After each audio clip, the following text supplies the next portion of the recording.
so many new pieces to this IU football team.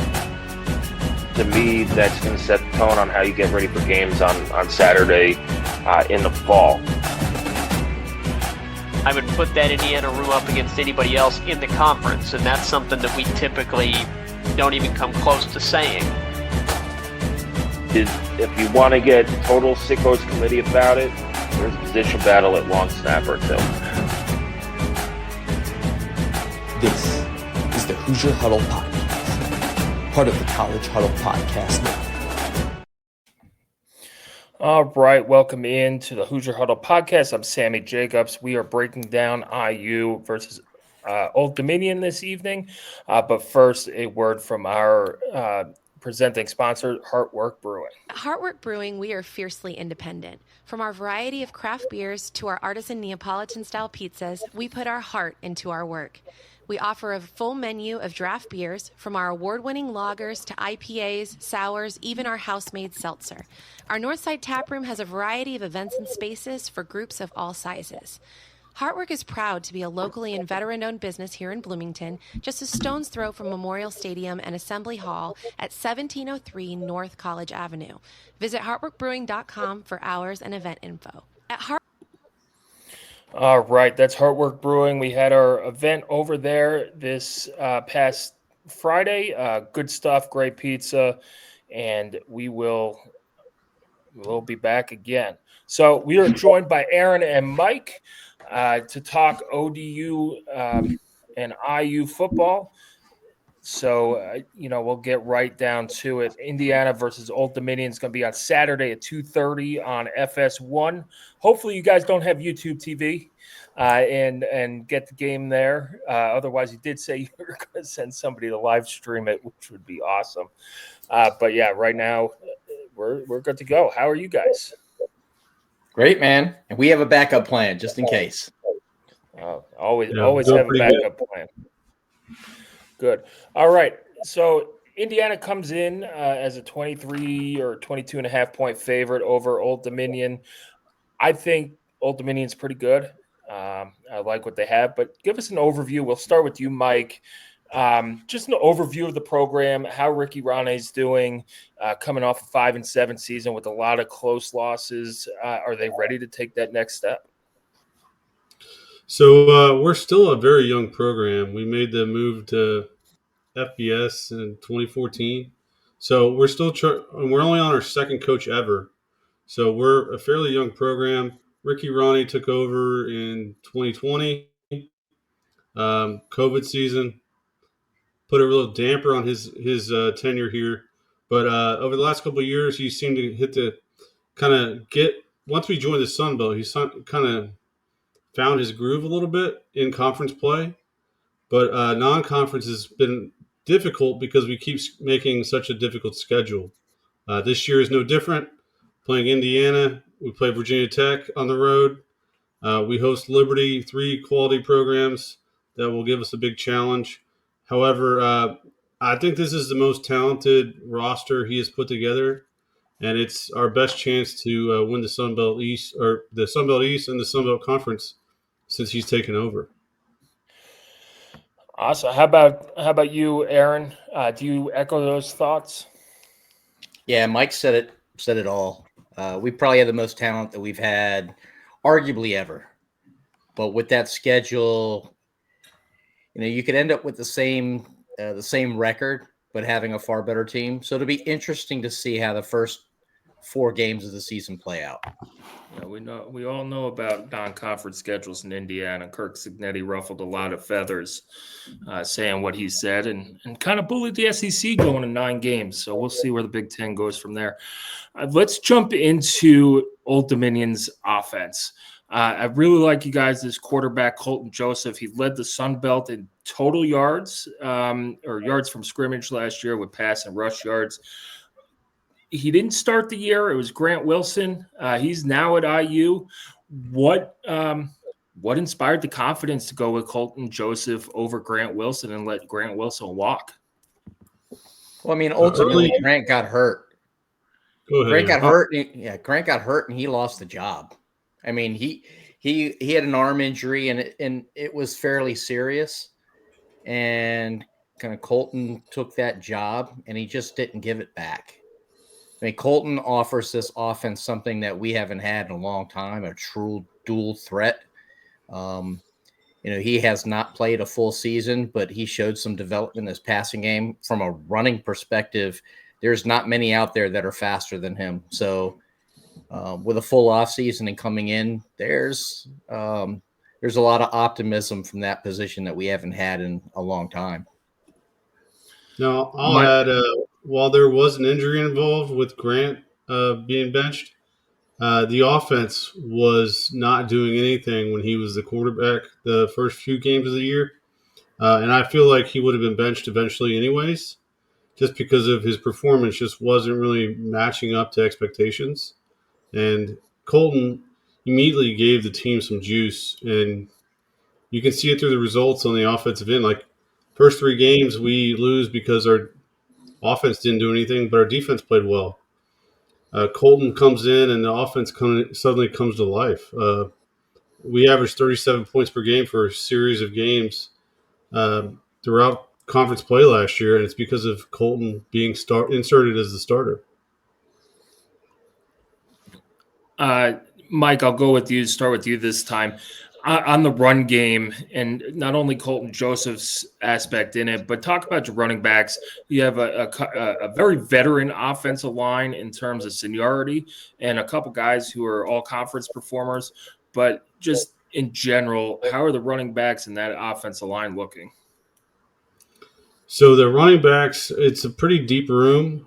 Devin Roche is the main returner. He didn't get to play much last year. He had some injuries he was dealing with, but he's a fast, small back that can do a little bit of everything, and he's a great pass blocker. Behind him, Marky James, he's a redshirt freshman, but he has the looks of a future every down back.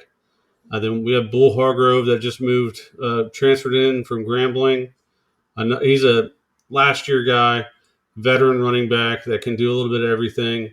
And then we have Traquan Jones, who is kind of a scat back from JUCO, just joining the squad. So a little bit of everything. I imagine Marky and Bull Hargrove will get the majority of the carries this week, but that'll remain to be seen. Offensive line, it's led by Zach Barlev, left tackle. He has some Big Ten experience. He transferred in from Illinois. He is kind of the leader in that group, and he's joined by Stephon DeBose-Bourne, who's a returning right tackle. And then at center, we have Ryan Joyce, who transferred from Fordham. He's a 7th-year guy. Lots of experience for him, 43 starts, 46 appearances. This is a very experienced group that is deeper than it's ever been. Like, we have a few guys on our second unit that would probably start in prior years. So offensively, running the ball is something that we're really excited to do in conference play. I don't know about this week going against a Big Ten defense that was so good last year. Yeah. Aaron, we'll go with you with more of the passing game. You guys lose a lot of production at wide receiver, but you bring in 2 JUCO guys who are very good, and they're very tall. I think they're both, 6'3", 6'4". They played for the national title at the JUCO level. Tell us a little bit about the passing game. Yeah, a lot of new faces. We've got a couple guys that are coming back. I mean, you are talking about Ja'Cory Thomas and Trey Brown right there. We certainly have gotten a lot bigger than we've been in a long time. So we were very small at the very beginning of football in 2009. Then we had some guys who were a little bigger. The first time that we beat Virginia Tech, and Travis Fulgham, and some guys that you'd recognize names that played in the pros for a little while. But we've got a couple returners that have some experience too. With Naeem Abdul-Rahim Gladding, as a guy that's probably, I would say, maybe got the most experience of returners, but it's a lot of new faces. So it'll be interesting to see how it actually plays out in the game. There's certainly the talent there, but until we actually play a game, we won't really know how it's happening in real life. I mean, that's always the case. You could look awesome in practice. And I mean, we saw it in 2021 with IU. We thought, coming in 17th and 4 minutes into the season, it's 14-0 Iowa, and you're 2-10. Let's switch over to the defensive side of the ball. And I think you guys, correct me if I'm wrong, you might have the best linebacking core in the G5 with Jason Henderson coming back. I mean, it's kind of an embarrassment of riches at linebacker and tackles. I don't know who keeps your stats for tackles, but 170 and 168 tackles is a ton of tackles. Jason Richardson's All-American in 2023, sat out last year with an injury. But talk about your defense. We'll start with Mike with the linebackers. I think that's the strongest unit on this defense. Yeah, there's no debate there. It's the linebacking unit. I will say our defensive coordinator, Blake Seiler, he is the middle linebackers coach, or inside linebackers coach. And it's clear that he has a connection with the players because he can retain talent. Like all three of our starters returned from last year at the linebacker role, and we get Jason back. So technically we got 4 starters coming back for a defense. So we only run 3 linebackers out there. We've brought in a lot of talent behind them as well. So it's a talented group. I would keep an eye out for Jason Henderson, obviously number 42.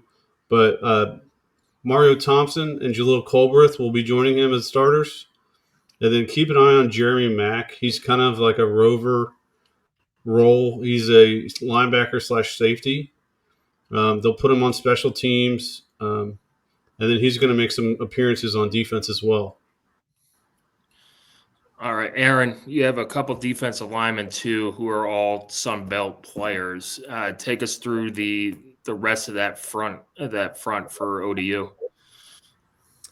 Mike is going to be able to go into much more detail on it, but the guy that I'm looking at is going to be Chris Trinidad. He's a guy that spent a lot of time playing for us, a lot of experience. He's going to be the guy that's kind of leading that effort, in my opinion.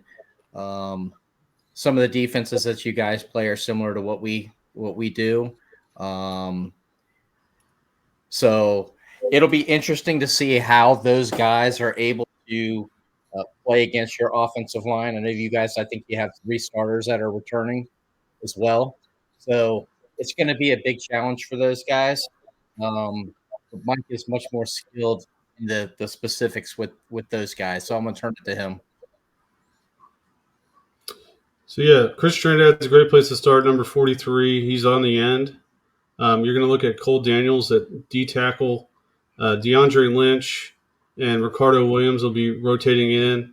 And then there's 2 new JUCOs that I'm really excited about in Javin Gibson and Fred Giles, both pretty athletic, skinny guys, which are very different from the majority of our D-line, which are more big, bulkier dudes that can just kind of they're taking on a lot of double teams. So you got to be a big guy in this line to have an impact. But I feel like in the right circumstances, Fred and Javin can come in and really put some pressure on the end. But again, Big Ten offensive line. This is going to be really interesting to see. I feel like this week is just going to be a great measuring stick for where we're at and where our deficiencies are and where our strengths are heading into this season. Yeah. Is it fair to say that the secondary is kind of the weakness of this team or the weakness of the defense, or is it so I would say there was a lot of good as everybody else? I would say there's a lot of turnover at this position, but being a G5, when you put good people in the secondary, they get poached. And it's happened 3 years in a row now that we've had to replace practically everyone in our secondary. And our safety coach, Remington Rebstock, he continually produces a better unit than the next year. And part of the way they do that is they play a lot of people on this defense. So the younger guys are developing while the other guys are getting their starting role. And I really do like this secondary a lot. We brought in Botros Alessandro at the corner spot. He's going to be the number 1 corner. He's in from Purdue. The second one, I don't know if they've picked or they haven't publicly named the second corner yet, but that competition was fierce, and you could see that building depth as they were competing. Because now we got 3 guys fighting for that job that can come in and fill the role if they're called upon. And then the safeties, we got Mario Easterly. He's an experienced junior, been here for 4 years, knows the whole defense. He's going to be our king safety or the box safety. You'll see him all over the field making a lot of tackles. And then the other 2 safeties, Jerome Carter, played here as a true freshman. Got a lot of experience last year, has a lot of skill. And then the third safety, I think that's kind of up in the air, but I think it's going to be Nikendre Steiger, a transfer from Kansas State. Talented player that just really hasn't had the opportunity to show it on the field yet in FBS. And I think he'll be able to do that at Old Dominion. Yeah, you guys, for the IU fans listening, Sean Asbury and Terry Jones both came over from ODU last year and played major roles for IU. So we know the talent coming from Old Dominion, and then also the G5, because, heck, IU had more than a dozen James Madison transfers coming as well. So there should be a healthy respect for the talent there. And I mean, that's what sucks about the transfer portal is, you can develop a guy and all of a sudden he's gone. Let's move on to some questions. And we'll start with, we'll go with Aaron first. Old Dominion will win this game if this happens. One thing or 2 things? Are you going to steal Mike's? I don't know what Mike is going to say, but I'm going to say we have to win the turnover battle, and we have to run the ball effectively. And to me, that's winning time of possession. Yeah, I mean, that makes sense. It's, that's how all games turn. They could turn, like last year's South Carolina game, turned on a couple fumbles deep in your own guys' territory. And then, we've seen IU put games away with 8 minutes left, just running the ball and ripping off chunk yards and draining that clock and limiting possessions. Mike, did Aaron steal your thunder there, or do you have another one? Well, I'd have to also say we have to get some stops on defense. You guys are a talented unit. You kind of, it looks like you've upgraded your offense from last year. I don't know if I'm crazy there, but it looks like you guys have upgraded your offense. Yeah, it's hard to say since IU averaged over 40 points a game last year that you can upgrade on that. But you brought in Pat Coogan from Notre Dame to take over at center. Fernando Mendoza, as good as Curtis Rourke was last year, he played last year on a torn ACL. And as far as we know, Fernando Mendoza has 2 ACLs that work. Yeah, you might. And then the running back room's a little bit more diverse. They had a really good running game, but it was like 3 of the same backs came in. And now you add Roman Hemby, who could add that explosiveness. But, you could say upgrade or kind of diversified offense.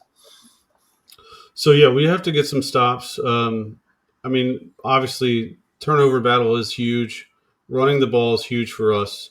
We run that Tennessee wide splits offense, and a lot of people look at that and think it's a passing offense, but it's done so we can spread your defense across the field to create bigger running lanes. And if we can find those running lanes, it's our best opportunity to stay in this game. Shorten the other thing was we got to shorten this game. If we can control the clock, we can limit your opportunities on offense. That's our best chance to keep this close and have a chance to steal it at the end. All right. That's good stuff, guys. We'll go the inverse. I'll start with you, Mike. ODU can't do this in the game. It's an easy one. I mean, Aaron already hit on it. It's turnovers. We have to avoid costly turnovers. You guys are too good of a team to give extra possessions to. Simple as that. Ditto, Aaron. I would say consecutive 3 and outs. So That's along with not turning the ball over, even if we have to punt the ball, that we possess it. We move the chains. We've got to, like Mike said, we've got to shorten this game. Our only chance in this game is to be able to effectively run the ball and to just try to wear down the defense. Keep your defense on the field. I'm just going to be realistic. That's the strength of this team is running the ball. If we give you guys some fits we've got some running backs that can really tote the rock, and we've got a quarterback that can really do it as well. One mistake and that guy's gone.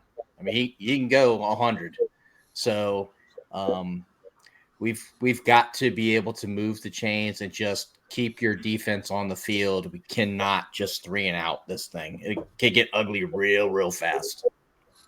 I agree. That's an underrated and understated key to most games is to the consecutive 3 and outs and things like that. Let's get to predictions.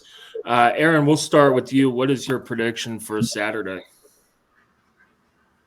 My real prediction or the prediction I make every time on our podcast?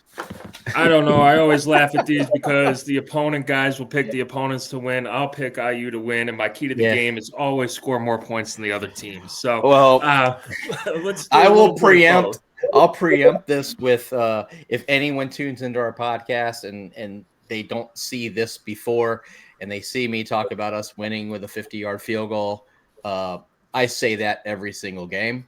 So don't take that too seriously. My heart tells me one thing, my brain tells me another. I think that whatever the line is right now, 22, 23 points, if we run the ball the way that we're capable of doing, I think there's a real chance that we keep this game within 10 points, 14 points. If I was betting, which I don't do, I would bet that we don't win this game.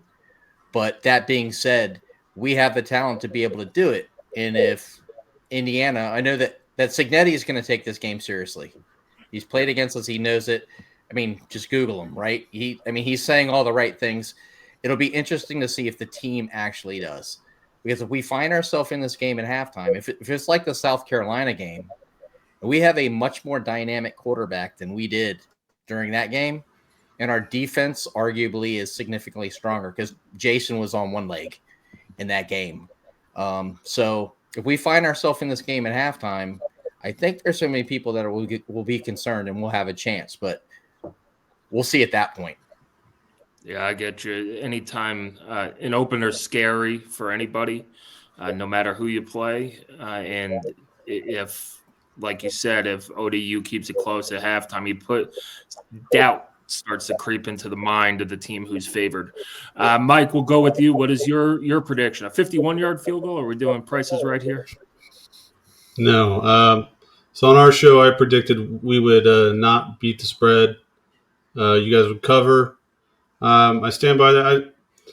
I think what we would need to make this a real game is the passing attack to be really gelling. And with all of the changes we've had on that side of the ball, I don't see that happening in week 1. I think it might be a couple weeks away. So maybe if we play this game at the end of September, it might be a little different.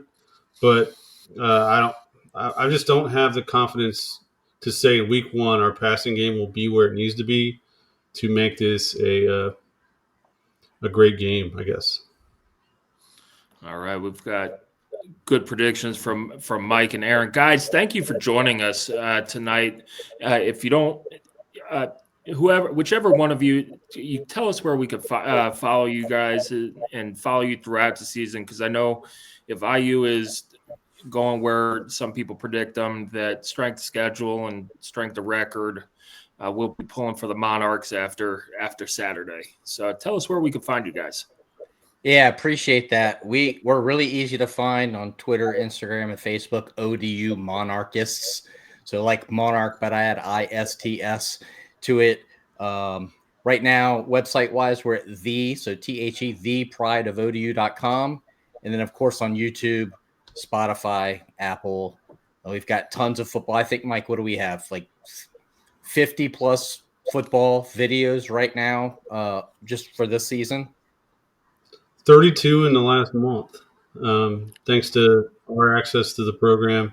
through our partnership with the Pride of ODU Collective.